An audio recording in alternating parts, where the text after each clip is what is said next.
Good evening. We're calling to order at, oh, your time, 7:48. 7:48. Can we please have roll call? Trustee Hodges? Present. Present. Trustee Flores? Trustee Young? Present. Vice President Amboy? Present. President Fox? Present. Trustee Jacobo? Present. Trustee Arbob? Present. Trustee DeLeon? Present. We have a quorum. Thank you. Can we please have a motion for adoption of the agenda for this workshop? I'd like to make a motion to adopt the agenda for this workshop. Thank you, Trustee Hodges. Do we hear a second? Second.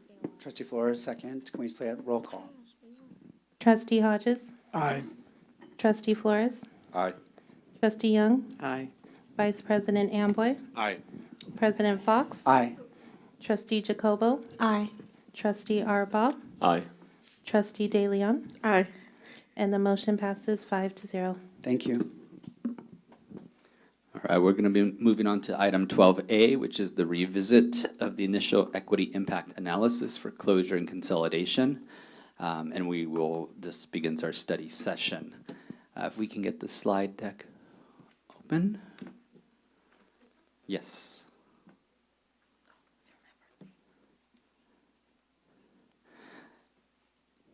So this evening, so close.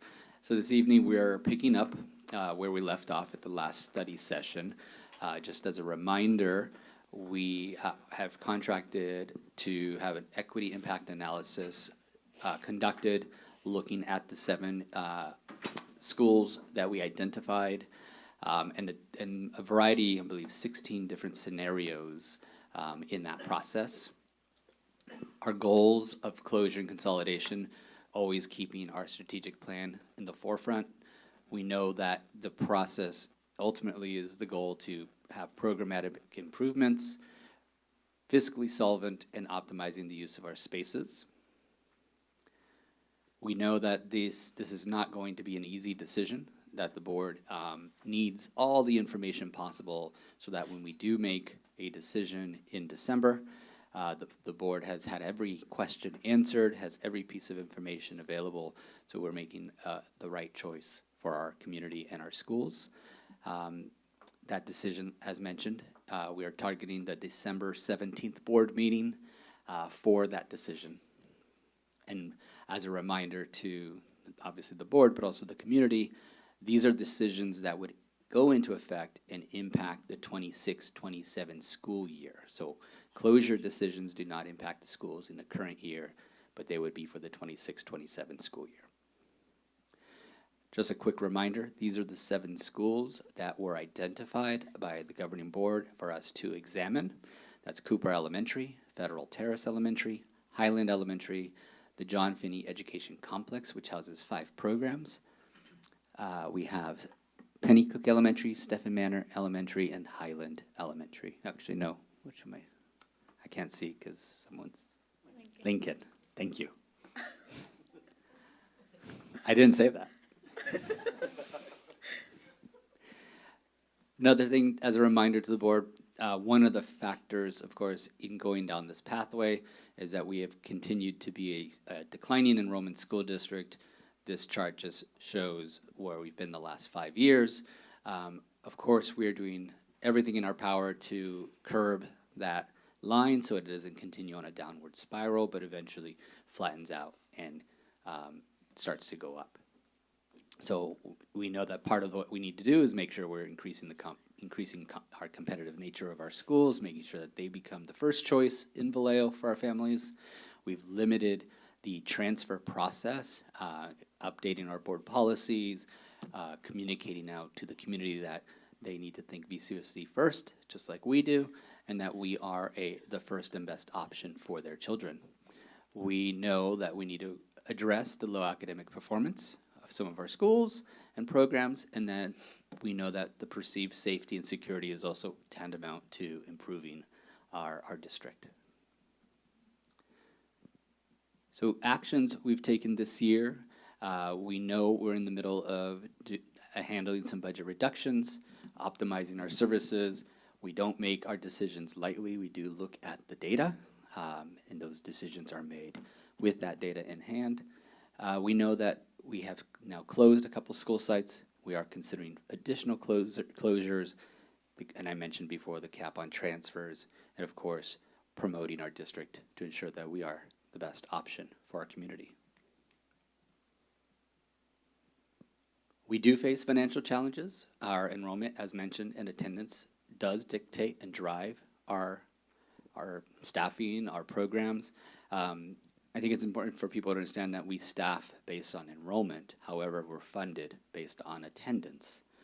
And that's a critical factor for our community, that it does matter every day a student attends school, not only in their performance, but also in the funding we receive, so we can continue to offer programs that meet their needs.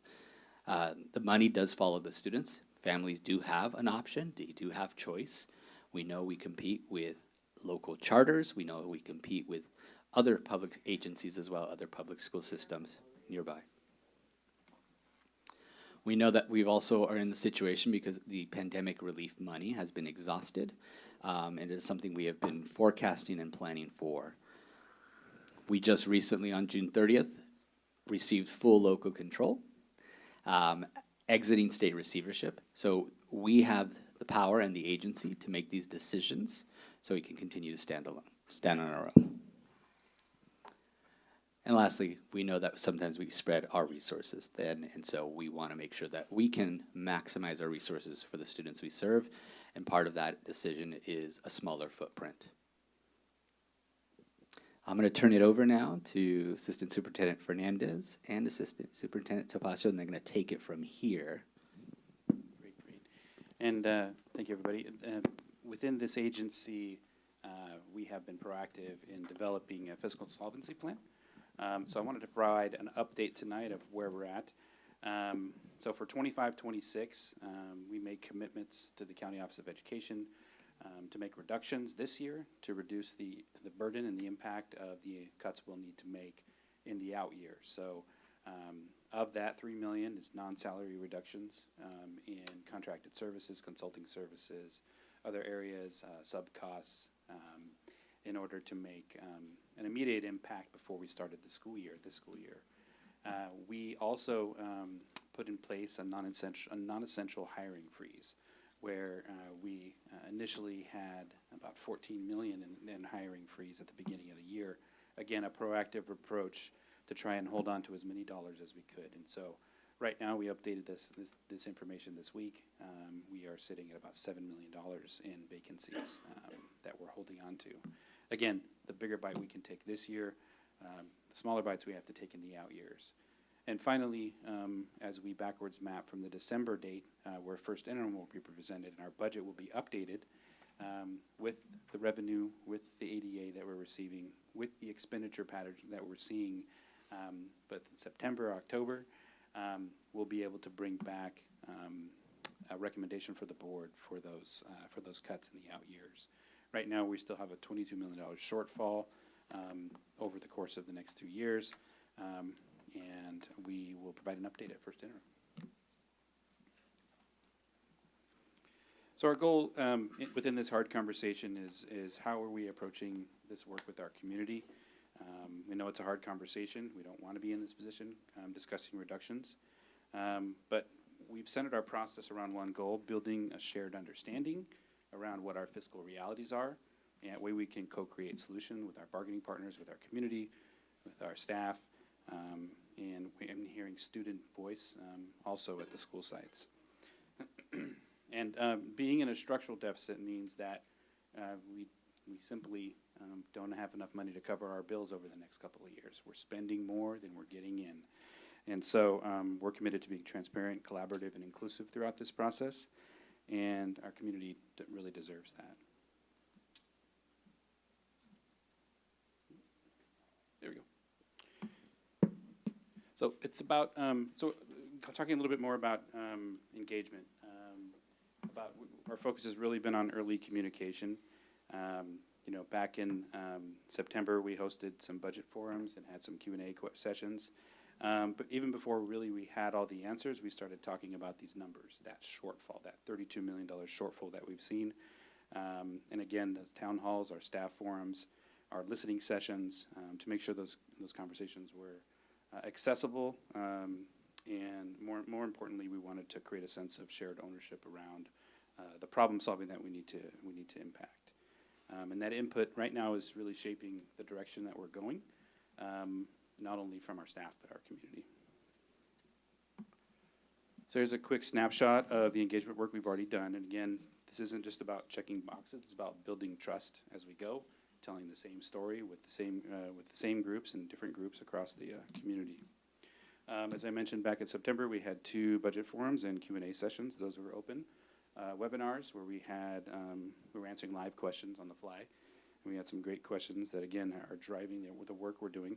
Partnering with Assistant Superintendent Chamberlain on working with our labor partners, presenting our budget story to them at the beginning of the year and providing updates as our interims have developed, our interim reports have developed. And, of course, engaging our administrative leaders in those conversations, our department leaders, who do manage those programs and serve our students on a day-to-day basis. And I'll hand it off to. Thank you. So last time we were together, you received an overview of the equity impact analysis, and I'd like to call that not the 30,000-foot view, but the 60,000-foot view. And what we really also need to do, based on the data and the information that was presented in the EIA, now look at what truly is the capacity of our campuses should we choose to reduce those campuses and reduce that footprint, and bringing it down into a more focused viewpoint. So that site capacity analysis, what are we truly able to fit on any given site? If you notice behind you, Assistant Superintendent Fernandez has provided some maps that are coded, and we've utilized these maps in some targeted study to allow us to really understand, thank you, Vanna, allow us to really understand how each space is being used and the true capacity of that space based on contractual limits of classroom size, as well as some other key factors around usage. Thank you.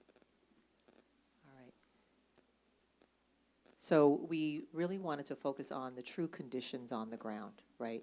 So if I'll just kind of give you some color coding.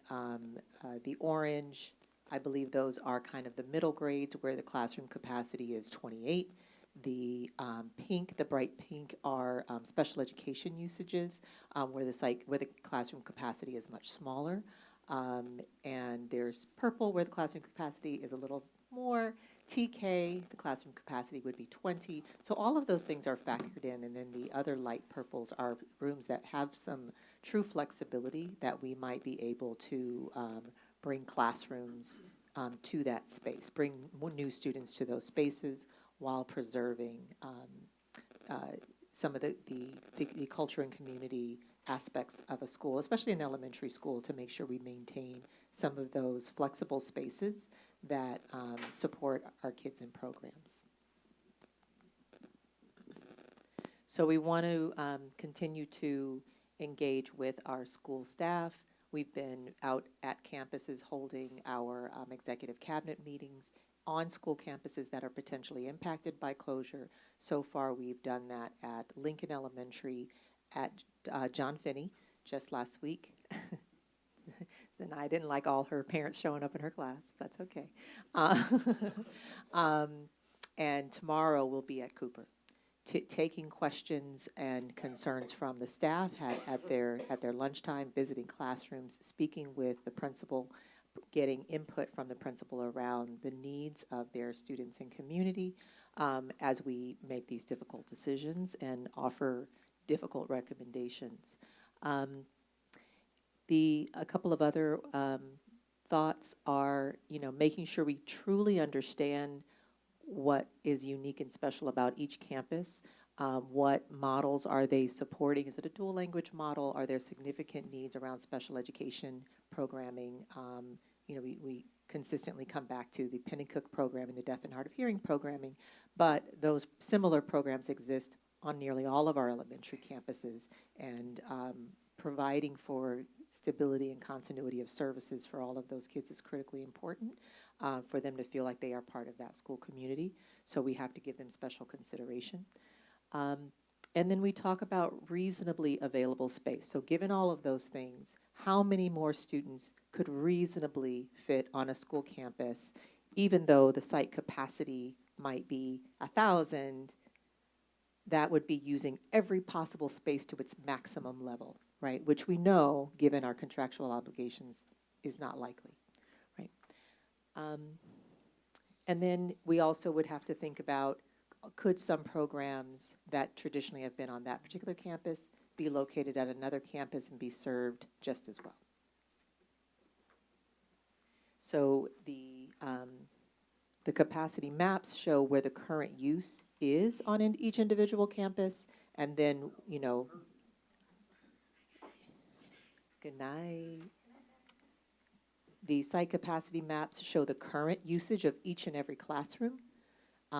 And then allow us to say, okay, based on how it is currently used, what could we do differently, and how many more students could be served on that campus? All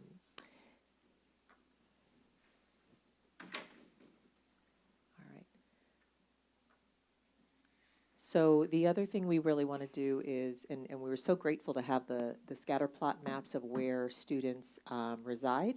So the example, and this is from the EIA report, those where students reside that attend every particular school, so that if we needed to look at boundary changes that allow us to move the right number of students to the campus that will remain. If one school is vacated and those students need to flow to another campus, how many of those students should flow to any particular campus? Where might we draw additional boundaries to alleviate overcrowding at the campus that might be receiving? And still maintain those key spaces. We talked about, which types of spaces do we want to protect? So currently each campus has a wellness space. Given the mental health support needs of our students, we have to answer the question, do we preserve those spaces? If we do, that's one less classroom that we can fill with 30 students. If we don't, we can use that classroom. So it's a question of what are the things that we want to make sure are protected and preserved. Another example would be should every school have a school library, right? I would say yes, but it's a decision, right? You have it, that's 32 students less that you can put on that campus. If you don't, you add students, right? So these are the decisions. While they may seem it may seem like an easy decision in some cases, school library or not. We have to check that box and say, yes, we value school libraries, yes, we value wellness spaces, and so therefore we will reduce the number of students we're sending to that place by 60, right? That's the equation. Thank you. So yeah, I know, sorry. It didn't make your head. We also are making some decisions around looking at where the transportation corridors exist within Vallejo, looking at where bus stops are located in relation to particular campuses and how that might impact whether or not that's a viable space for the students that might be relocated there. And so I'll just refer you back to the scatter plots.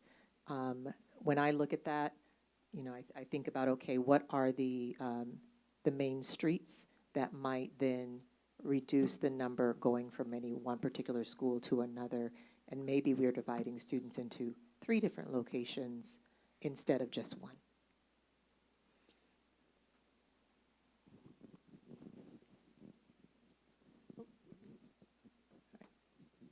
So we do want to open it up for questions from the board, but I also wanted to give the board an opportunity to examine these charts. So you can get up, maybe. We'll bring them to We you. can bring them to you. Yeah, we'll bring them to you. If you want to look at the charts, if you're interested in seeing these charts to see where. We'll wheel it over.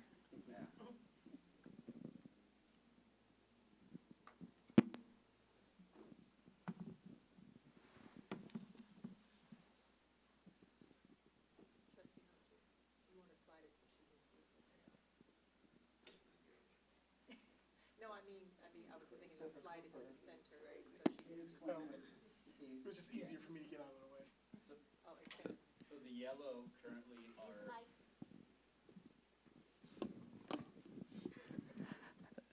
The yellow Post-its you see represent expanded learning programming. Now, we have the luxury currently to essentially provide full spaces for multiple programs. So this is Cooper Elementary. So at Cooper Elementary, expanded learning programming right now has 6 classroom spaces. Now, expanded learning programming, most of the programs are after school. The younger kids, there are some they're like the TK, they start earlier in the day, so it's not like the TK program would necessarily share a classroom. But that is an option, potentially, for these programs, spaces, to be shared spaces. Right now, the luxury is they have their own space.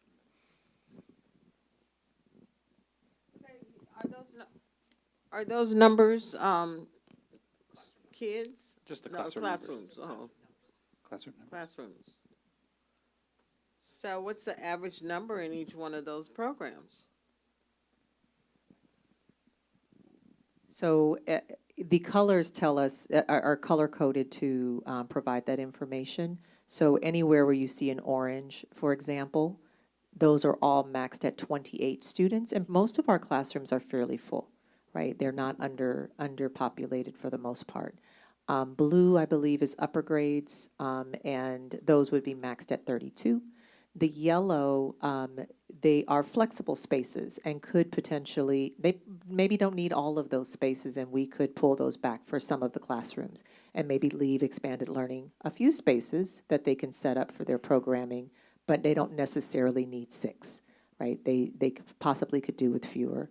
And then some spaces are already shared spaces at some of our campuses. This is just one example, but many of our school sites do already have rooms that are serving multiple functions, one function during the school day, one function after school. But we're finding every opportunity where we can do more of that to maximize, if we needed to transition some students to that campus, how many can we transition? And we're going through each school to make that calculation.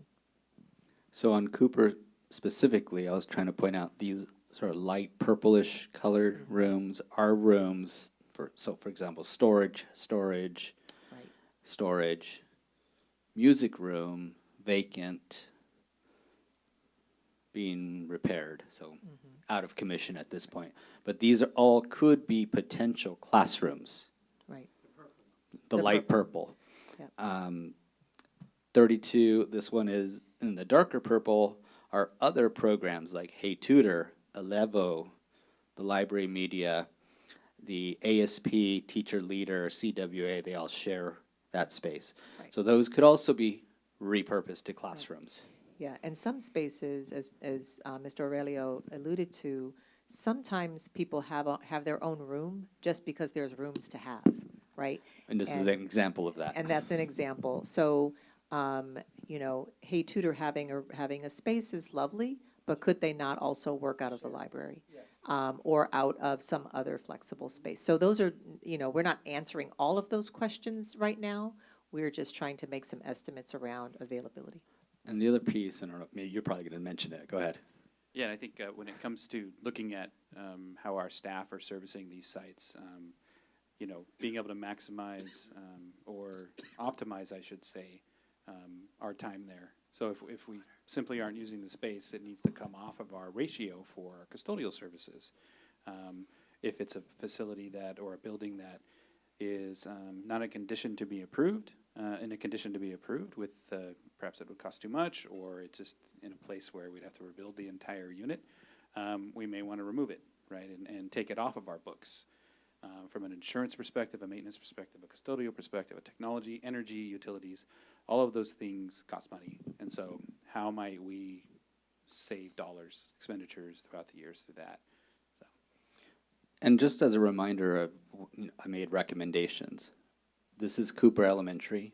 My recommendation to the board is that this be the future location of John Finney Education Complex.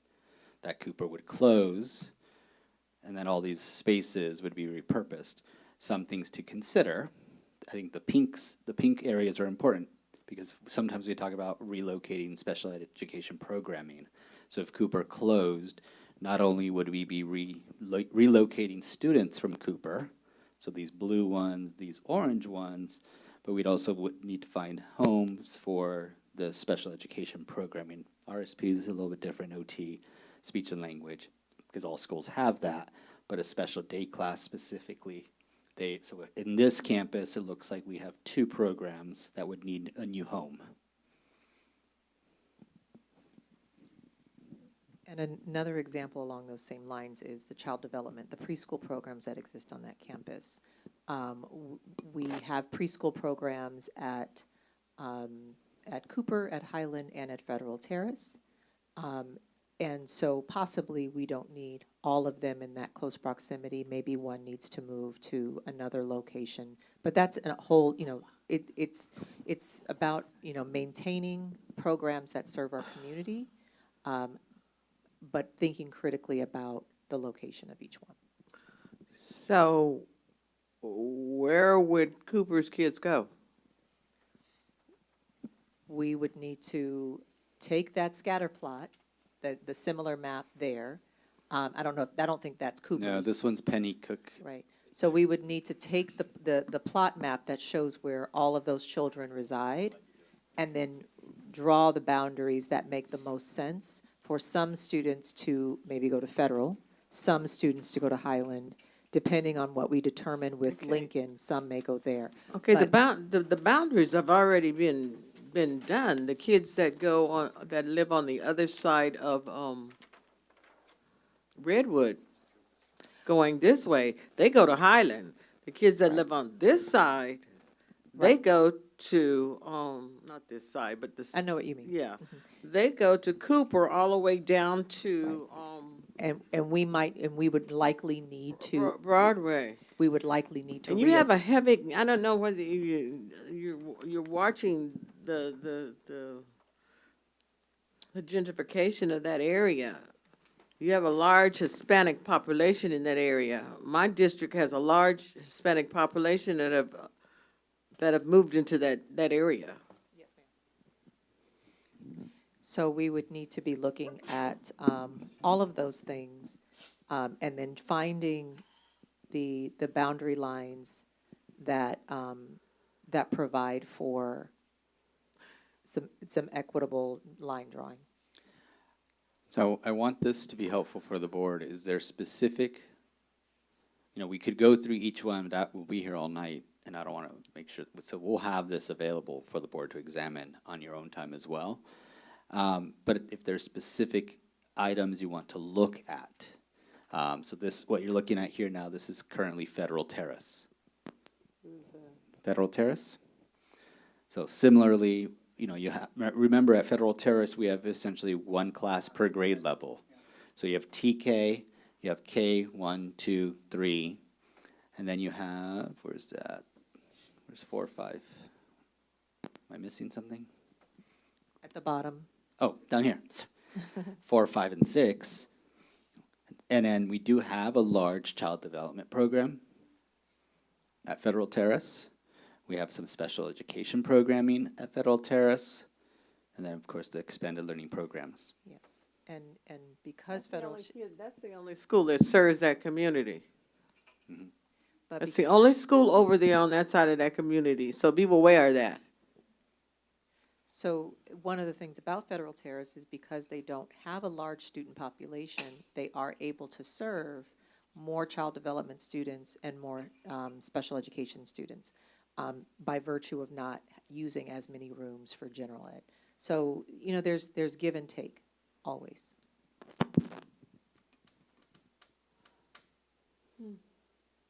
So what are the numbers of the, at Federal Terrace? What are the numbers? You can get them to me later, that's all right. Current enrollment, Yeah, what are the numbers? I think there? it's on that, yep, it's on Yep. that slide there. Oh, I Currently didn't see the 200 small Two, print, I'm sorry. 245, 245. 245. Yeah, I need new glasses, I'm like you, Dean. Oh, okay. I got it in my brain now. Okay. Okay, you got it? Okay, good. Just a context, this is John Finney Education Complex. Now, I know we're not discussing a closure of this program. The discussion that we're having is, do we relocate these programs? But you can kind of see, and did we spent time last week on that campus, and we visited all these different spaces, all the different programs, and there are 5, unique programs on that campus. I know. I know you know. Huh? I know you know. Yeah, I don't know how many programs on those campus. Put them on there, sure. So let me see, I want to show. Actually, you guys added some over the course of the, Oh. they added some This is- programs over there. So this is Highland Elementary. And if you go back to my original recommendation of a Cooper closure, we know that a big chunk of those students would potentially feed into Highland. And it's something to identify, looking through the color code. Highland is a pretty large campus footprint. There are some logistical challenges with Highland. We have a one-way road where the drop-off would be. We have a small parking lot down below that staff can use. So we want to be mindful of those things. But you can see the number of spaces and rooms that could potentially become classrooms. So they have the ability. Not classrooms now? No, so like technology, wellness, social worker, intervention, Hey Tutor, PL, NPR, Art VAPA, staff room, library, so there are rooms, expanded learning, 1, 2, 3, 4, 5 rooms. So, We've spread So- on a campus. You need to pull them back so you have more accountability. Sure. Oh, So that's excuse me, I where- wasn't supposed to say that. no, accountability is very important. Accountability is very important. So that's why we color-coded these maps, so we could make sure we're speaking from a knowledge base, that we know how every room on every campus is being utilized, and we can say, these are important, approvable ways to use the room, for example, a wellness space or the library, but other uses of classrooms are less important to us, and maybe are only being used that way because they were empty. And if they're not empty, they won't be used that way. Right. We would use And, it. and that's the thing, you can walk onto any one of our campuses and you probably won't find an empty classroom space. It's going to be used for something. But that's The- not truly sustainable. The only opposition that I'm gonna see coming down the pipeline is your community over there. They're already bombarded by, the, traffic. And to increase that school, that's gonna increase the traffic flow over there. And as far as, you just see that one-way street, that's a one-way This one. street. Up here. On And the s- other and some. side, on this side right here, that's a two-way street. Yeah. Mhm. That's And on just- that other side is a two-way street, but the streets are very narrow. Well, and the other thing I'll remind the board is 10 years ago, that school had over 600 students. And they're at 515 now. So they could receive more students and be no worse off traffic-wise than they were 10 years ago. No, No? no. Try that on that community. That's a community that is not gonna go for that. They'll holler left and right. No, they really, that's my district. I know, I've seen them in action. There's a lot of retired people over in that area. Yeah, no. So Next. I got a couple of questions regarding the facility components of it. Regardless of which options we go, are we sure that we're gonna meet the deadline for the beginning of next school year to have upgrades, classrooms, supplies, et cetera, all? will that be in place based on all these?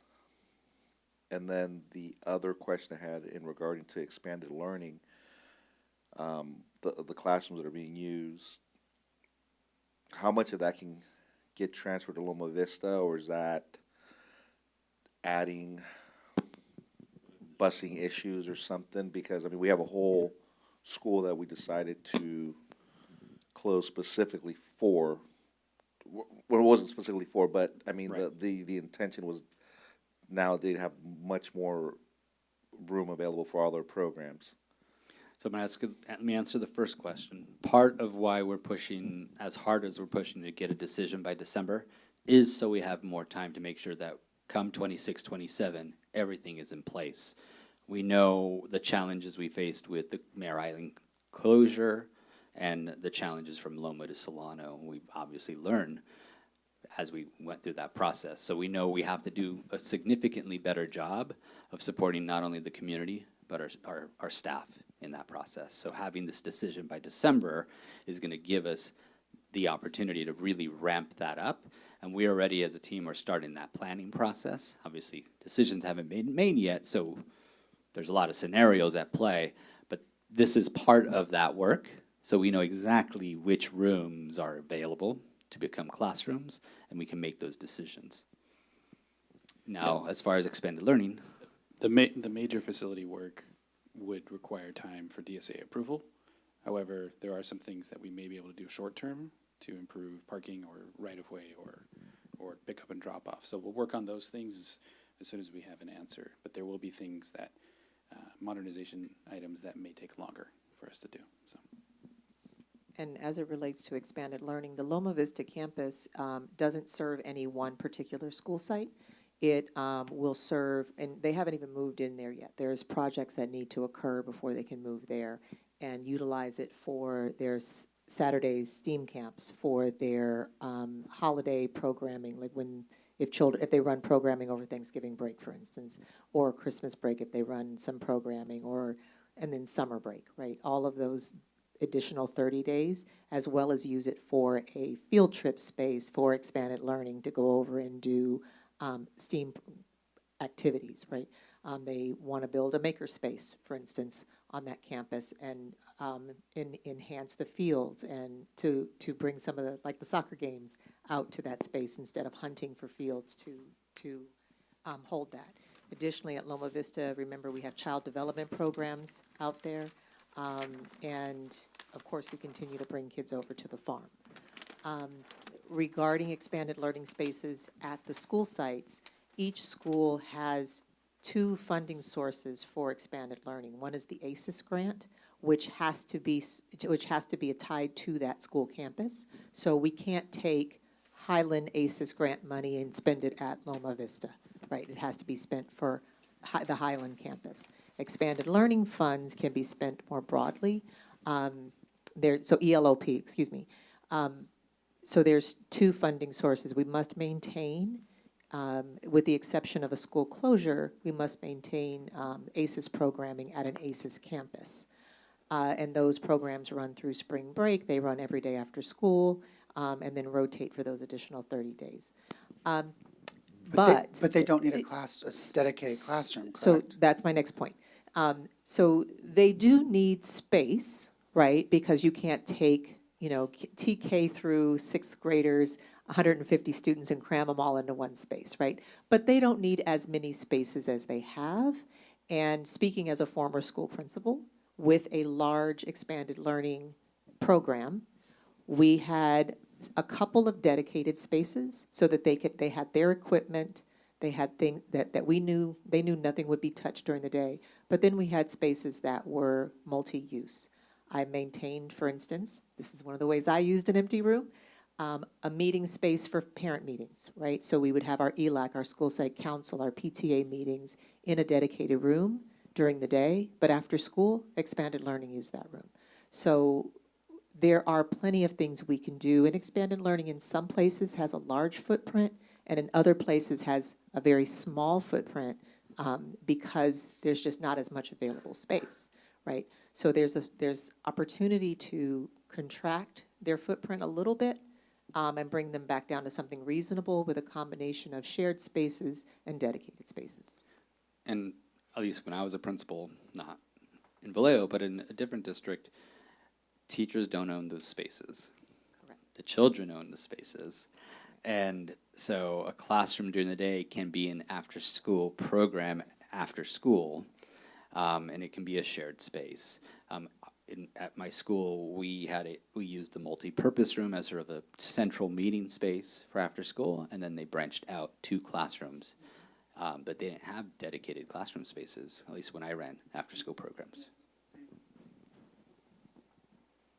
It's a luxury we've had, It's which a is great. luxury we've had, right, and then, and now we have to look at that luxury and say, how much of that do we pull back? How much do we have to pull back?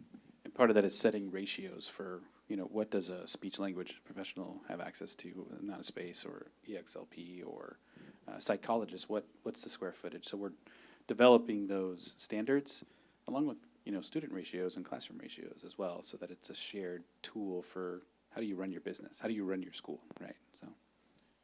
I know personally that, because I am at a school with 650 or more growing, and I know you share spaces, and a speech pathologist might be using a small closet area for a while till we find you just all, and you have the after-school programs that rotate in the classrooms, and you just do what you have to do. But there's ways to utilize with a lot of students. I know personally, I've done it for years. So I know if these are only 40% occupied, there's ways to share programs and still serve students to the best you can. I've seen it. There'll be a bit of a cultural shift and a paradigm shift, because we haven't had to do that for quite some time. We had to do it more some time ago, but recently we've had to do it much, much less. So that'll be a bit of a cultural shift, not just for this team, but for school site teams who have been used to a larger footprint and having much more space. Dean? So it seems like I'm trying to put my words together. It seems like before we can do any of everything that we're talking about, we have to make a decision on which school to close or consolidate, right? Am I? Well, part Getting of that right. this is to get you there, right? Part of this is so you can really see. So, for example, this is Lincoln Elementary. We know that it is our smallest footprint of a school. You can see the spaces we have. We have the TK, first, second, third, and kinder. Those are the general ed classrooms. And the rest we have on this, it's not even the first floor. It's like the basement floor.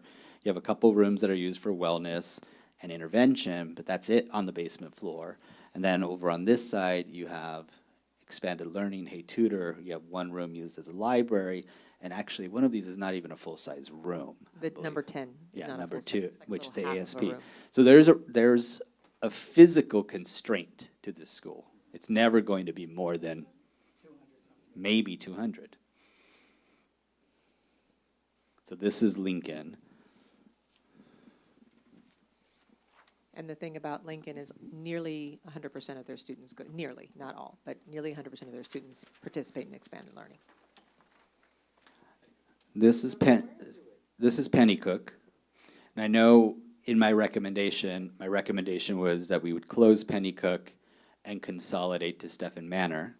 So you can see, and one of the concerns we have is obviously the multi-purpose room, which currently doesn't even support the current population of that school. So adding Stephen to that campus would be problematic. But you can see the number of storage. Basically, these portables out here are not classroom spaces that are used currently as classrooms. More storage, you have a performing arts space. You can see the pink is the DHH here, these 3 classrooms. We heard a lot about the DHH, the Deaf, Hard of Hearing program. They currently have 3 classroom spaces. So if this school closed, we would be looking for a new home for that program. And we would want to keep these 3 classrooms together. So they would have to land at another site together. The multi-purpose room is really not a problem Because, when Pennycook, date myself, when I was, at Pennycook as a teacher, okay? Ooh, we utilized, Hogan's Auditorium for our special programs and stuff like that. So that's not an issue, to have maintain a special auditorium. We have a major auditorium that's been, refurbished. So, nah. But don't they use that for lunch? The multi-purpose room. They use it for lunch. So this, They can't house the kids they got right now to eat lunch. They can't eat lunch, They do like we used to do. What we used to do? I don't know about you, but I know we used to have double session. so they currently run Two- huh? they currently run about 3 or 4 rotations of lunch. Oh, For the most part, they eat in the pavilion. When my kids went there, they only ate in the pavilion, and if it was raining, they ate in their classroom.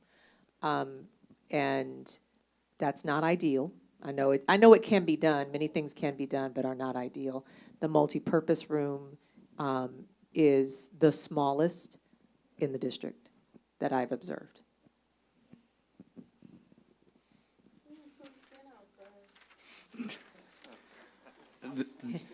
That community is loud too, Dr. Young. this is Stephen Manor. So you can take a look at Stephen Manor and see what's currently being utilized. Stephen Manor. One way in, one way out.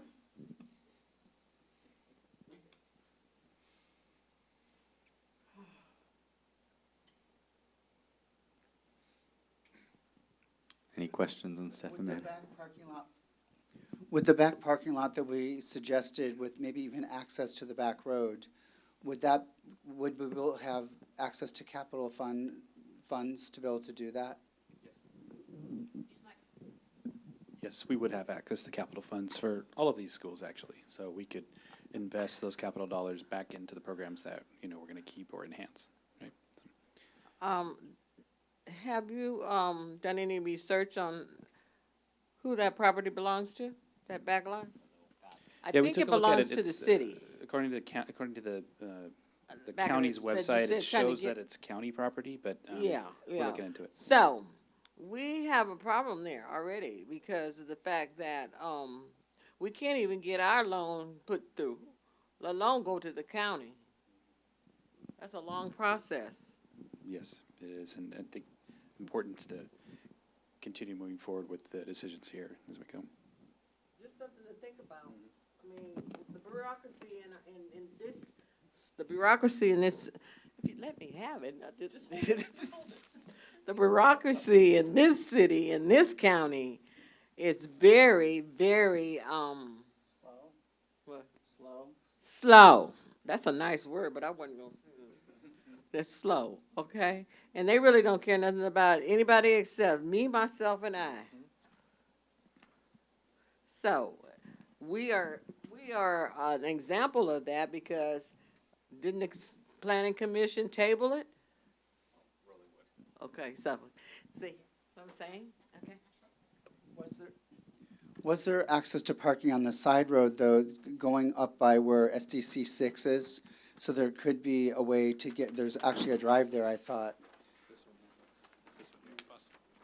This one's the bigger overlay. This is a bigger, I thought there was a access for park right there, for actually a drive, that maybe access to get parking for that area. But To get to parking. the last time we talked about that, it was frowned upon because students will be in that area. I think if this is not a possibility on this end, then we're gonna have to look at something on this side and building out. Because there is a driveway up there by those portables. Yeah, before those portables were placed, that was parking. Oh.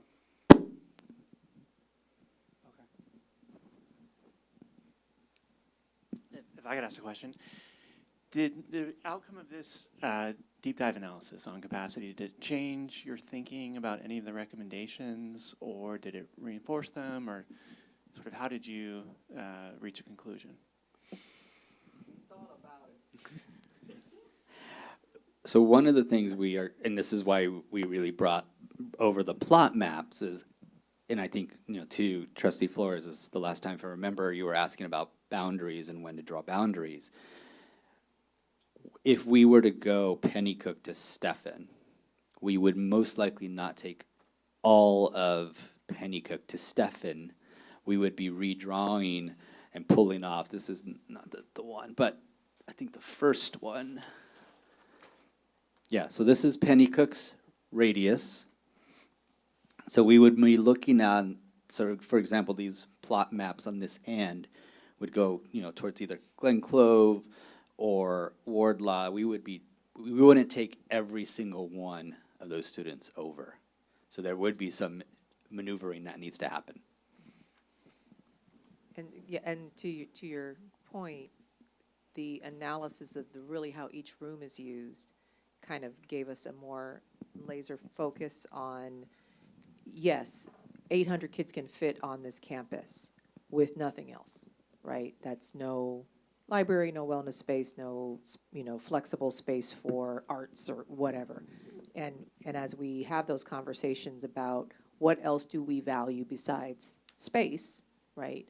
Then we can say, okay, that means by preserving this room, this room, this room, and knowing that almost all of our campuses will need to have some special day classes on them, given the number of classes we have, that means we have this many rooms that we can convert back to full classroom use. So I think what I'm hearing is we may fine tune the attendance boundaries to accommodate having some of those specialized spaces to remain on site. Is that correct? Okay. Thank you.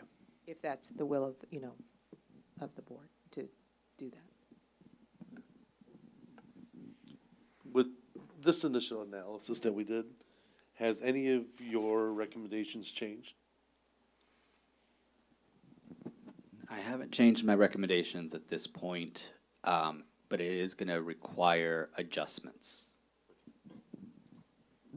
So I would still close the schools I recommended for closure.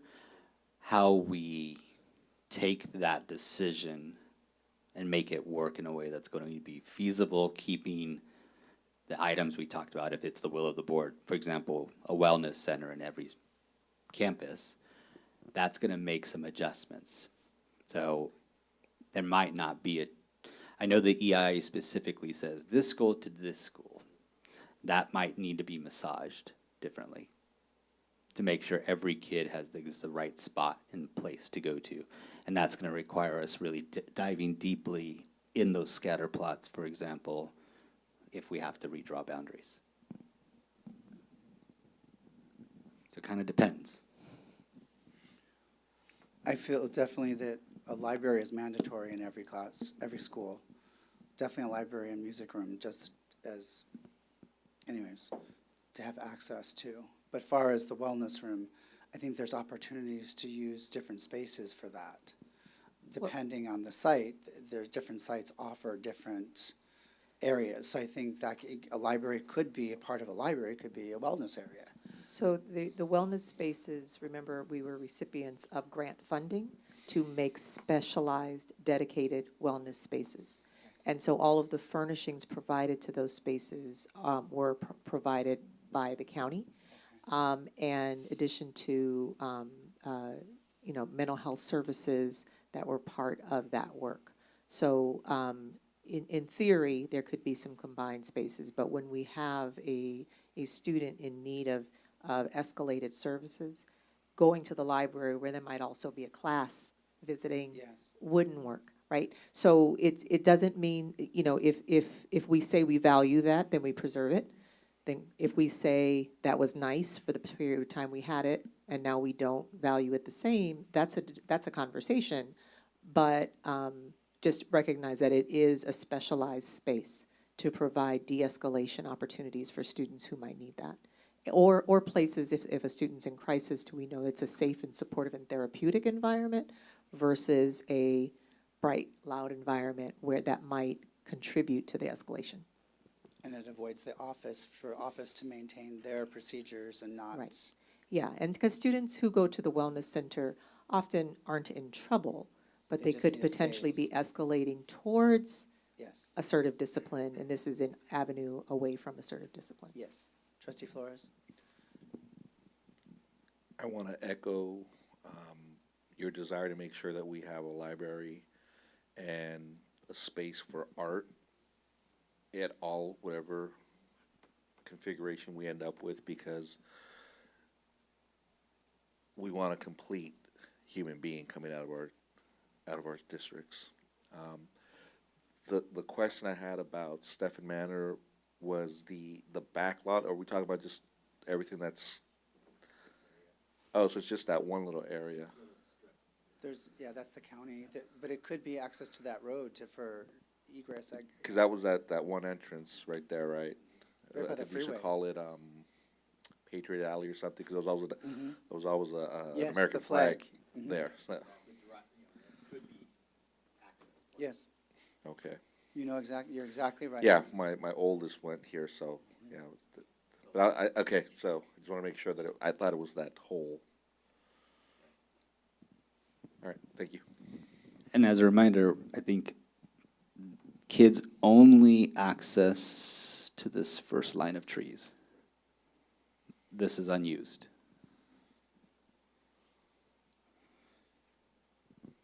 Partly because you can't Safety. supervise kids Yeah, way out Yeah, there. That's all it's about a big safety and field, supervision. Yeah, so But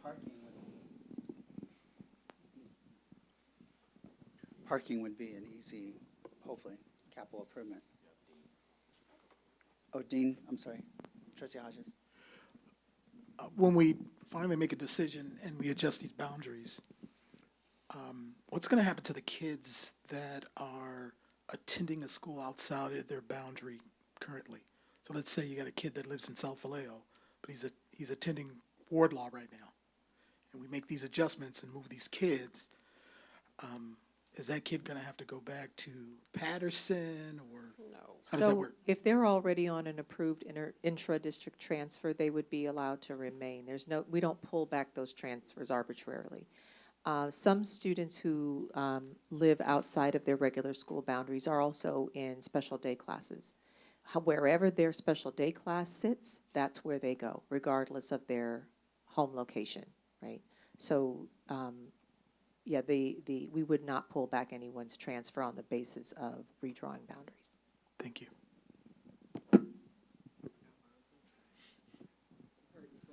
That's okay.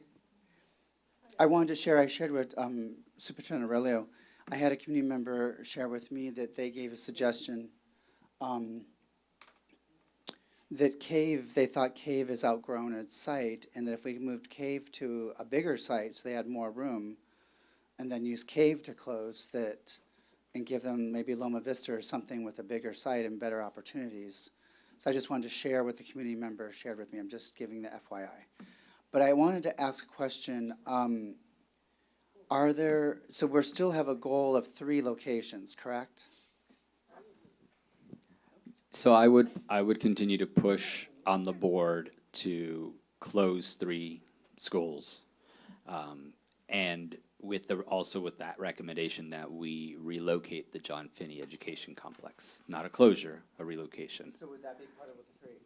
So it'd be 3 closures. So just as a reminder, what my recommendation was, close Lincoln, close Cooper, close Pennycook, move John Finney Education Complex. That was my original recommendation. So John Finney is not part of the 3? John Finney would not close. It would relocate. I know, but that's not part of the 3. No. Cooper I know, I just Lincoln. wanted to hear that that's not part of the 3. and Pennycook. Yes, okay. So, I thought you were asking me a trick question. no trick. I just want to really be crystal clear that John Finney is not part of the equation of the 3. Because I thought it was at one point, so just want to get that clear. Quick question. Cave was not part of the EIA? No, I'm Okay. just giving- Correct. So I think that's also what we need to remind the community that Right. based on the procedures, there aren't other options other than what's here because of that EIA report, how it takes Correct. the And, time. and the cave suggestion is something I have heard as well, President Fox. And it's something we can further examine. It wouldn't require an EIA to go through a relocation process of a school. We might, depending on what happens with this, we will have other facilities available, forecasting, not that this is what's going to happen, but if Pennycook were to close, could that be the future home of a cave? Something to consider. But it's not part of this decision we're making here, and it's not part of what we examined. Yeah, but if it does, it's not part of this, if it's not part of this, it's still gonna leave a vacant building if we do it. So what is that vacant building gonna be? A middle school? A junior high school? What's it gonna do? What are we gonna do with that building? But wouldn't that be still considered one of the three if they've been asking for years for a bigger facility and now we have surplus bigger facilities and they go to a bigger facility, then we have the empty facility, a cave where they didn't need, wouldn't that be considered one of the three? Even though we didn't need an EIA for it, doesn't it qualify as one of the three closures? Can I don't mean to interrupt, but can I just recommend we stop talking about cave before Yeah, we I start getting parents We're- from cave calling in? Cave is Cave's not on the officially list. Cave's not on the off list for now. off. And, yeah, I mean, just, it's not a property we've surplused. We haven't done any of those steps related to cave. At least the current cave site, so. Did we answer your question? Yes, thank you. Um, Do you have maybe one more question? Is Yes. there an access point on Georgia Street into Stephen Manor, kind of near? well, I think this is this right here. That's the one I was talking about. So it is an access point. I think the concerns would be, there's classroom entrances right there. here. At that immediate left, you have playgrounds right next to it, so It's not ideal. I think that would be a concern from families. Yeah. And, I mean, it's wide enough for a vehicle to pass through, but nothing else. Yeah, yeah. Okay, well, I want to start to bring us towards a close. On the screen, you see our future meetings. We have an upcoming next week. Our next town hall meeting is on Monday. It's going to be at Vallejo High School in the auditorium, which we are very excited because we have our new screen and new sound system. It will be live streamed as well. So we're hoping we get a good turnout from our community.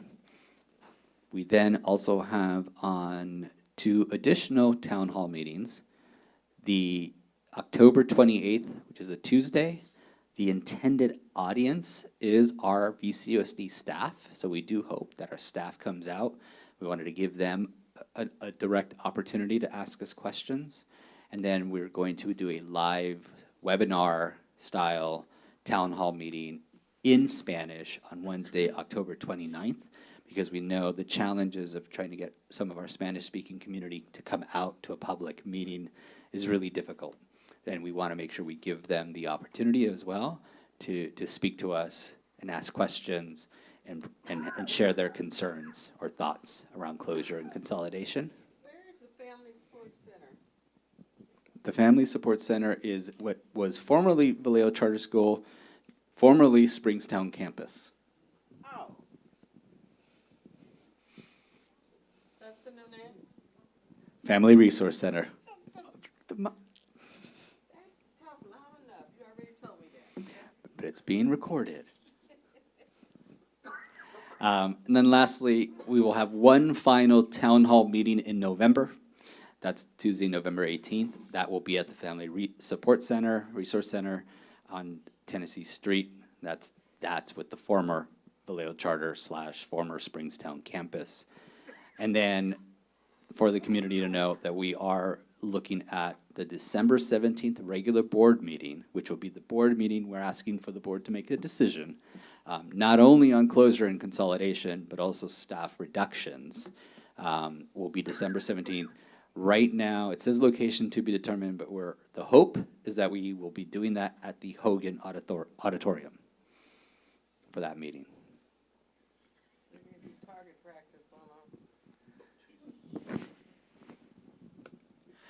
And that, unless there are any other questions from the board? Well, other upcoming meetings, so those are for the, do we have next Wednesday, the 22nd? Do we have something on that day? So we're off Wednesday, but the 23rd, we have the 2x2? Correct. And nothing on the 29th? Yes. Town hall, That's the Spanish town hall. virtual, those are virtual? Yes. Okay, and then the next meeting in December would be, November would be the 5th for regular scheduled meeting? Yes. Okay, but nothing on the 22nd. All right. No October 22nd, Wednesday, next Wednesday. I thought we did. For free that night. Woo! Any other announcements or upcoming, anything for the good of the order?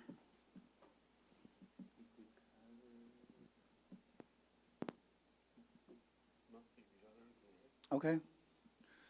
Well, with that, thank you everyone for all your work and time, and we will adjourn at 8:54.